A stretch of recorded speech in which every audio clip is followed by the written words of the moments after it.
Dembash. I'm Sarah Glynn for Media News, and this is my weekly news review for Saturday, the 10th of February.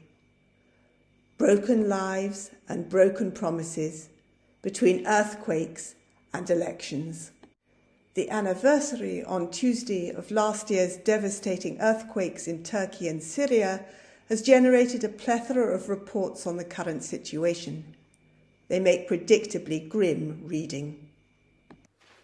Turkey's official death toll was 53,537, and with the Turkish government clearly culpable for the scale of the casualties, both through lack of preparedness and overriding of regulations, and through a response that prioritised partisan politics over efficiency, it would have been naive to expect a balanced and equitable recovery. Although Turkey's general and presidential elections were held little more than 3 months after the earthquake exposed the devastating depths of government corruption, the opposition alliance failed to overcome government propaganda and media control to persuade voters that they would be any better. So the same people are still in charge. In their summary of the situation 1 year on, the Union of Chambers of Turkish Engineers and Architects comments, quote, "The government sees the whole country as a field of profit and gives it away to 3 or 5 construction companies." And they conclude, "As long as the system works the same way, new criminals will be produced to replace the few that have been punished. The main thing is that there is a chain of responsibility here, and it extends to the highest level of society." End quote. The situation is compounded by a lack of transparency. Özgür Karabat, the deputy chair of the main opposition Republican People's Party, the CHP, has pointed out major discrepancies between the spending figures given by different government ministers. He's also accused the government of diverting money collected in aid and taxes that was supposed to help the earthquake victims. One of the promises the government made before the May elections was for comprehensive rebuilding of the lost homes. The initial headline was that all would be rebuilt within a year, but, as The Guardian explains, that promise was soon rolled back to 319,000 homes within a year and a further 331,000 the following year.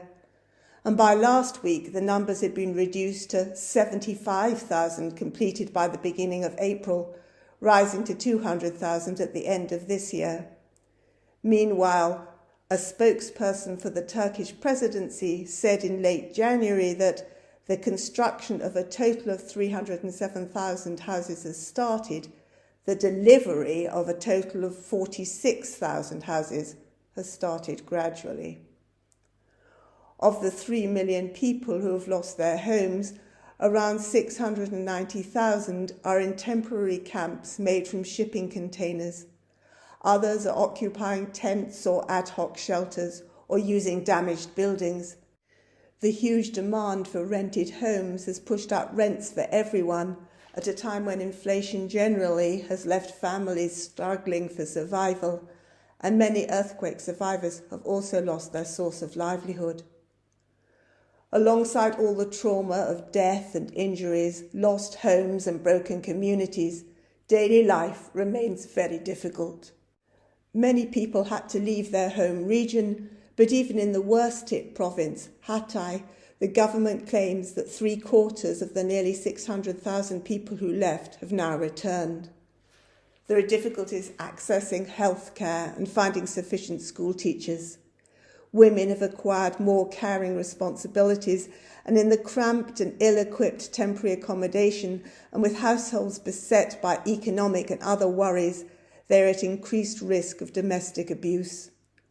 A study of young children in Hatay has recorded serious food insecurity and instances of stunted growth. Uncertainty and lack of control over their future adds to the pressure on all the affected families. Large amounts of rubble and unsafe structures still remain, and there have been many problems with the clearance of collapsed buildings. Heavy metals and toxic chemicals have been allowed to pollute the land and groundwater, and people have been subjected to clouds of asbestos dust. Bodies were removed along with the rubble, and other bodies were buried without identification or the taking of DNA samples. There are also accounts of people disappearing after being seen alive.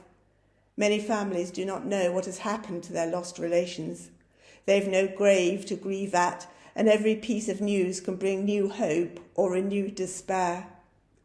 There is no record of the number of people missing, and an opposition motion for an investigative commission for those missing was voted down by the ruling parties. In a heart-wrenching interview published by BNet, 3 Hatay residents described their quest to find evidence of the fate of their families in the face of authorities that accept their paperwork and then do nothing. Selahattin Kılınç explained, "We've searched the rubble 3 times. Not even a single bone was found. Where have our children gone? Isn't it possible to find a single bone in rubble that has been searched 3 times? We rescued 8 to 10 people from there. A white minibus came and took about 14 to 15 people. Where are the people who were taken to the hospitals? I mean, can people disappear in a hospital? But unfortunately they do." He'd been told that DNA analysis for Hatay had been delayed. Suna Öztürk explained that volunteer miners had been prevented from entering the wreckage of the building where her daughter and grandchildren lived, and that the rubble had been removed without being properly searched. Quote, "They poured the wreckage of the Renaissance residence into a hidden place, and we found it too. I will go to the place where that wreckage is, and I will hold a press conference there. If we still don't get any response, I will continue searching. If nothing else, we'll go to Parliament and pour gasoline over ourselves. Find my child. I want even a fraction of them, even a strand of hair." End quote. Families of the missing have organised themselves into an association. Their Secretary-General, Sema Gülech, is looking for her son.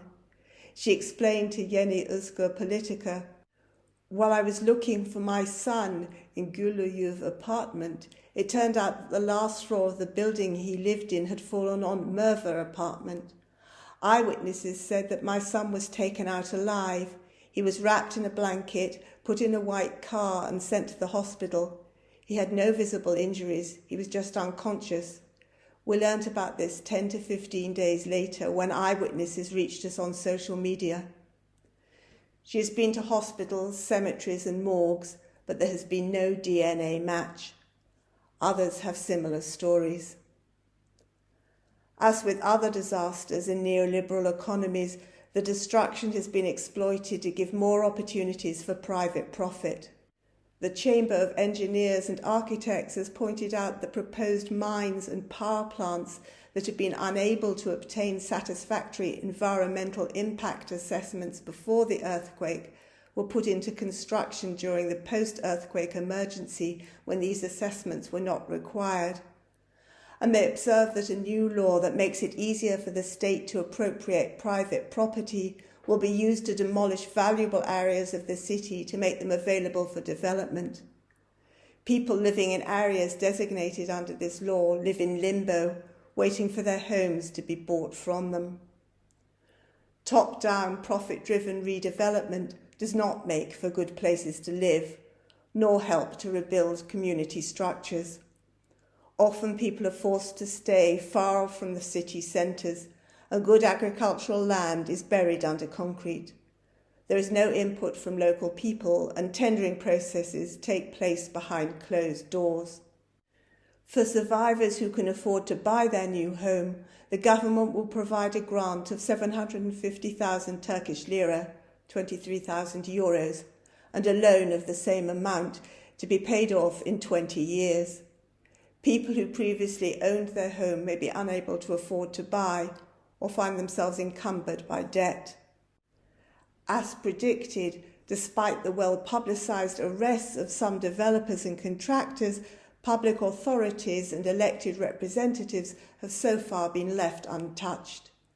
Human Rights Watch has drawn attention to Turkey's legal obligation to ensure that public officials are held accountable, pointing out that not a single public official, elected mayor or city council member has yet faced trial for their role in approving numerous construction projects that fell far short of safe building standards, or for failing to take measures to protect people living in buildings known to have structural problems in a region with a high risk of seismic activity. This puts Turkey in breach, yet again, of the European Convention on Human Rights, which requires that signatories have a regulatory framework to protect against foreseeable risk to life, and that framework be enforced. Human Rights Watch notes that there's been a long-standing problem in Turkey's response to earthquakes, and that they were found culpable by the European Court of Human Rights for their failure to hold authorities accountable after the Marmara earthquake of 1999.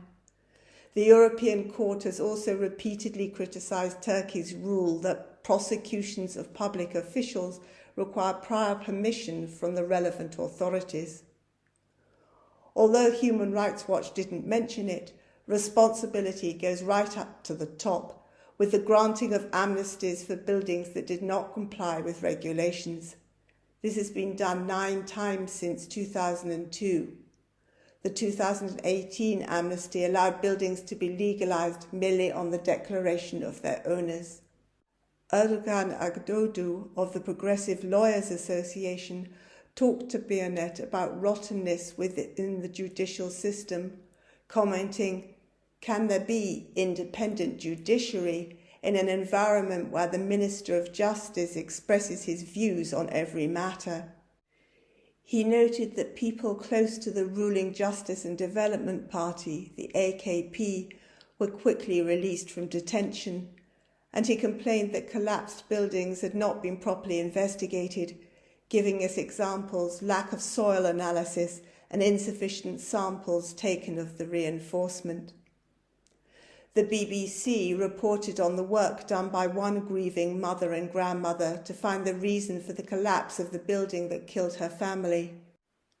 "I tried to find as much evidence as I could at the place where I lost my child," she explained. "It shouldn't have been my responsibility, but it seems that had I not done it, we wouldn't have found anything." Her evidence was vital in showing alterations carried out in violation of building regulations, especially the conversion of the ground floor into a large open cafe. The designer of the cafe and the original engineer of the building now await trial, while elsewhere many claims have been closed due to insufficient evidence. The BBC observes that the local authorities are still to be questioned. Huge numbers of people died unnecessarily because the government was more concerned with preserving its political image than the lives of its citizens, and the lure of short-term gain, financial and political, ensures that the lessons from a year ago will not be acted on. Little has been done for Istanbul, which sits on a fault line that has a 2 in 3 chance of causing an even more devastating earthquake before the end of the decade. And the gruesome reminder of the dangers of seismic activity did not prevent President Erdogan from inaugurating the country's first nuclear power plant as part of his self-promotion before last May's election. Politically, Turkey is such a divided country that views on the government's response to the earthquake depend almost entirely on what party people support. Süddeutsche Zeitung reported that, quote, "The Ankara Institute, a Turkish think tank, has conducted an analysis of how Erdogan's supporters and opponents view his crisis management. 96% of opposition voters said it was bad, while 90% of his supporters were satisfied. That was also the case in the earthquake region." End quote. At the anniversary commemoration in Hatay's destroyed city of Antakya, the government's health minister was booed throughout his speech, and the CHP mayor, who has been renominated for the forthcoming local elections, was forced to leave the event with calls for his resignation. The pro-Kurdish leftist Dem Party and the Turkish Workers' Party held their own separate commemoration. With local elections coming up at the end of March, everything could be seen as an opportunity to win votes. On Sunday, 2 days before the anniversary, when President Erdogan visited Hatay to launch the mayoral campaign for the AKP, he made it quite clear to the suffering survivors why they should vote for him. Quote, "If the central and local administrations do not work hand in hand, if they are not in solidarity, nothing will come to the city. Has anything come to Hatay? At the moment, Hatay feels neglected and sad." End quote. The leader of the CHP, Ozgur Özal, commented to journalists, "Is that a threat to earthquake victims?" And Erdogan's comment was firmly condemned by the co-chair of the Dem Party. Bayonet journalists found local people saddened by these threatening words, but afraid to speak on camera. Bülent Danişoğlu points out in Bayonet that Erdogan's words were a very deliberate statement by a man who's repeatedly made clear that he won't acknowledge any other administrator in the country besides himself. Last Sunday, the Dem Party confirmed that they would be standing candidates right across the country, including in Istanbul, and putting forward their own political vision, not taking a tactical position for or against other parties. In the last local election, they, as the HDP, had not stood candidates in the western cities and had advised their supporters to vote tactically for the CHP to defeat the AKP. The CHP mayors of Istanbul and Ankara gained their positions on the Kurdish vote, but did nothing to acknowledge this or to make life easier for their Kurdish supporters. As the Green left, the Dem Party supported the CHP's Kemal Kılıçdaroğlu for president, only to discover afterwards that he'd made a secret deal with the anti-Kurdish fascist Ümit Özdağ. As the Dem Party spokesman said, referencing the pun on the party's name, which means time in Kurdish, "Now Dem has come for Istanbul." The full list of Dem mayoral candidates was announced yesterday after a process of primary elections and public meetings designed to strengthen party democracy. As Turkey gears up for their own local elections, it seems that they have failed in their attempt to influence coalition negotiations following the local elections in Kirkuk across the Iraqi border. They'd hoped to engineer the exclusion of the Patriotic Union of Kurdistan, the PUK, but last Sunday the PUK reached an agreement with the Kurdistan Democratic Party, the KDP, to work together to ensure the choice of a Kurdish governor for the province. At the same time, Turkey has been reinforcing their links with the KDP, but threatening further action against the PUK, which they accuse of working with organisations that Turkey equates with the PKK. These organisations include the Syrian Democratic Forces, the SDF, alongside whom PUK Peshmerga have been combating the threat of ISIS sleeper cells. A Turkish military delegation led by the defence minister has had meetings with leaders in Baghdad and Erbil, generating speculation over plans for further military operations. Jabar Yawa, a former secretary of the Peshmerga ministry in the Kurdistan region of Iraq, told Voice of America, quote, "Turkey plans to launch a major operation against PKK forces inside Turkey, the Kurdistan region, Kandil, and the Sinjar areas of Mosul in the spring. They want Iraq and the Kurdistan region to help them and to participate in the operation. All the meetings with the parties are aimed at convincing them to participate in the fighting and the operations against the PKK. They, Turkey, want their troops to be protected. They're trying to use the Peshmerga for the fighting. They've not been able to destroy the PKK guerrillas." End quote. This plan has been denied by the spokesperson of the Kurdistan regional government. In the Democratic Autonomous Administration of North and East Syria, too, fears of further fighting intensified as the United States retaliated for the drone strike by a pro-Iranian militia that killed 3 US servicemen in Jordan on the 28th of January. On the 2nd of February, American bombs targeted 85 sites in Iraq and Syria, killing at least 16 people, including civilians. On the night of the 4th to the 5th of February, a militia drone fired from an area controlled by the Syrian government hit the training academy in the US base at Al Omar oil field east of Deir ez-Zor. No Americans were hurt, but 6 SDF soldiers were killed. 3 nights later, the United States carried out a targeted assassination that killed a leader of the group widely believed to have carried out the Jordan attack. What happens next depends not only on the forces in Syria, but on developments in Gaza, which have made the United States such a prominent and hated target. This coming week sees another important anniversary. On Thursday, it will be a quarter of a century since Abdullah Öcalan was abducted in an international plot led by the CIA and imprisoned in Turkey. The anniversary is being marked by long marches and conferences, all calling for Öcalan's freedom. In Turkey, the Great Freedom March for the freedom of Abdullah Öcalan and a democratic solution to the Kurdish question has been traversing the snowy countryside to be given enthusiastic receptions in different Kurdish cities. And so the struggle goes on, raising its voice in an attempt to be heard above the tumult of today's world politics.